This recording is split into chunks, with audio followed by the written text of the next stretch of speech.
Hi అండి. Welcome to Sandhya's kitchen dairy. ఈరోజు ఎంతో టేస్టీగా ఉండే ఎగ్ ఫ్రై కర్రీ ఎలా చేయాలో చూద్దాం. ముందుగా ఒక ప్యాన్ పెట్టుకొని అందులో కొద్దిగా ఆయిల్ వేసి జీలకర్ర, ఆవాలు, అలాగే సన్నగా కట్ చేసిన ఆనియన్స్ వేసి కొద్దిగా పసుపు వేసి కలుపుకోవాలి.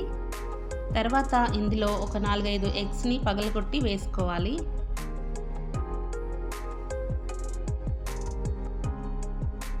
2, 3 నిమిషాల తర్వాత మెల్లిగా కలుపుకుంటూ స్లోగా టర్న్ చేసుకోవాలి.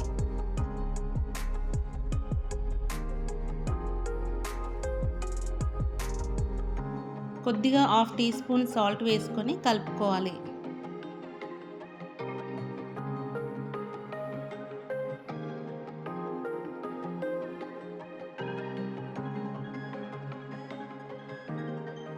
ఇలా మొత్తం ఫ్రై అయిన తర్వాత ఒక ప్లేట్లోకి తీసుకోవాలి.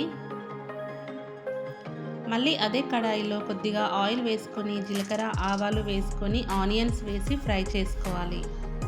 అలాగే కొద్దిగా కరివేపాకు, 2 పచ్చిమిర్చి కూడా వేసుకోవాలి.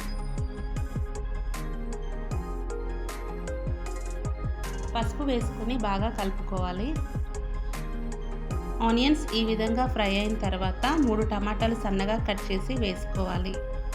టమాటాలు కూడా ఈ విధంగా ఫ్రై అయిన తర్వాత 2 టేబుల్ స్పూన్ల కారం, రుచికి సరిపడినంత ఉప్పు, 1 టేబుల్ స్పూన్ ధనియాల పొడి వేసుకొని కలుపుకోవాలి.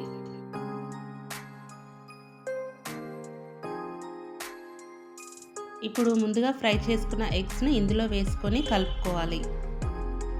మీకు కావాలంటే ఇప్పుడు సర్వ్ చేసుకోవచ్చు. లేదు కొద్దిగా గ్రేవీ కావాలంటే హాఫ్ గ్లాస్ వాటర్ వేసుకొని కలుపుకొని సన్నగా కట్ చేసిన కొత్తిమీర వేసుకొని ఒక 2 నిమిషాలు స్టవ్ పై ఉంచి దించేసుకోవాలి.